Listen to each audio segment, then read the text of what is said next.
Hey guys, welcome to episode 10 of Real Estate TV. In today's episode, I'm going to chat with you about townhouses. We're going to take a look at the growth potentials, who they can help out, and what it is like living in one of these things. I hope you enjoy. So for the first 3 years of my career, I actually sold townhouses, and I've seen them work for a couple of different people now. And I think the most important thing that you want to look for when buying a townhouse is, are they a one-part contract and are they 1090? Now, that might be different for you, but I'll tell you why I think that is the best way to go. So a 1090 or one-part contract, well, the one-part section means the land and builder in the same book, and typically those are all 1090. And what 1090 means is you put down a 10% deposit and you pay the balance on completion. So that means you don't have to get a mortgage for the land and fund the build process. So I don't know, if a townhouse takes, let's say, I've noticed on average they take about 2 years from the day you buy them to the day you move in. I don't know, that's 2 years of mortgage repayments paid fortnightly that you don't have to worry about. And in that time, in theory, the market's moving and the property price is going up.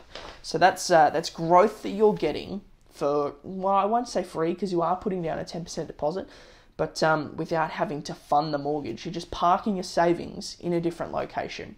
So that's why I'm a big fan of the 1090 structure. And in terms of growth, we're seeing a shift away from units being less desirable and growing at a lesser rate. These days, there's just a lot more units and property prices are so high that townhouses are still getting really, really good growth. They're a tremendous investment. I've recommended my dad buy 2 of them now. He's done really well out of both. He bought one 3 years ago down in Officer, and off the top of my head, it's grown by about $100,000, which is fantastic because we've been in quite a turbulent market and it's still done really well for him. And in terms of first home buyers, what I did anyway, is I parked my savings in a location and I bought myself 2 years to save more. So that way when I went for finance approval closer to settlement, I was in a better financial position.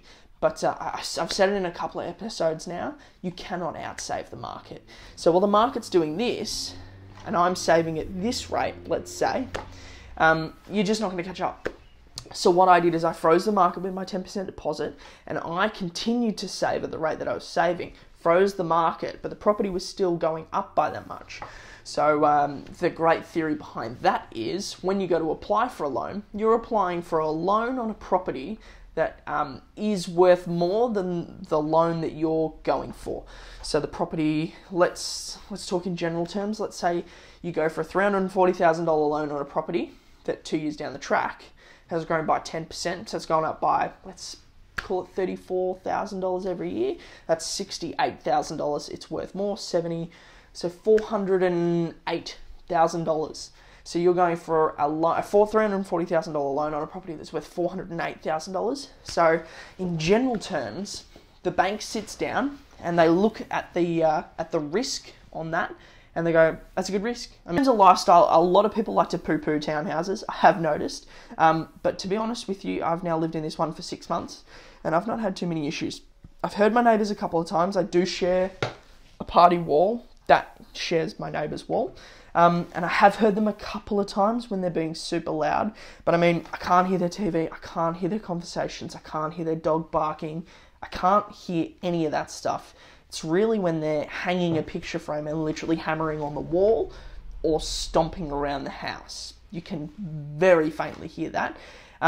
Size, well, that's going to depend on what townhouse you buy, really. At the end of the day, I mean, I know that sounds like very simple advice. Depends on the size. I mean, I bought a 132 square meter house, if you include a garage.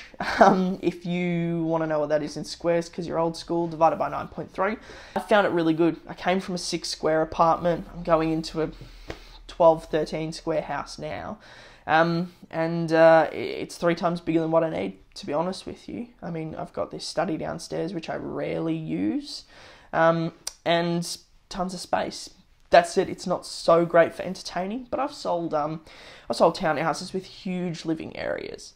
It just depends on what you buy at the end of the day, really. There's obviously there's no maintenance on these. I bought one without a backyard. I've got a tiny little patch of front yard just there, but it's got a sprinkler system in it. The developer set it up, so I don't have to worry about that.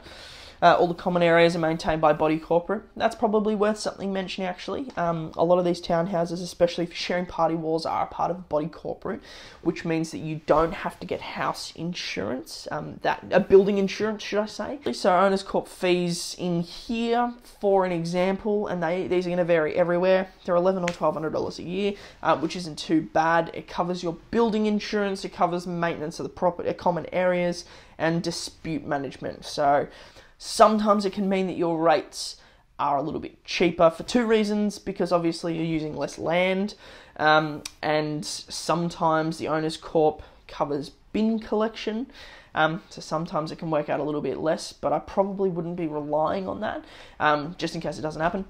So the rental yields obviously are a little bit lower on a unit than they would be on a house and land package, but then again, you're probably paying, let's talk a random figure here, 60 grand less on a $350,000 property for the same sort of thing. So yeah, you're getting less, but you're also spending less. You've got a lower loan, less risk. But in the area that I'm in, they've rented out quickly. I guess it just comes down to your intuition. Buying in an area that's close to amenity. Check out episode 1. You'll see where I am. Most of these units rent out in a month. I've seen longer when they're further away from the amenity. Basically, make sure you're near shops, freeways, transport, really. And you should be okay, unless there's something wrong in your specific property. Well, that's it, guys. Thank you so much for watching. I hope you got something out of that. If you think I missed something, jump down into the comments and let me know what you think I missed. And I'll try and answer it for you, or maybe do a follow-up video. Feel free to subscribe if you want to be kept up to date with new episodes, and pass it along. If you've got someone who's buying a house and you think they might get some value out of this, feel free to share it around. Thanks, guys.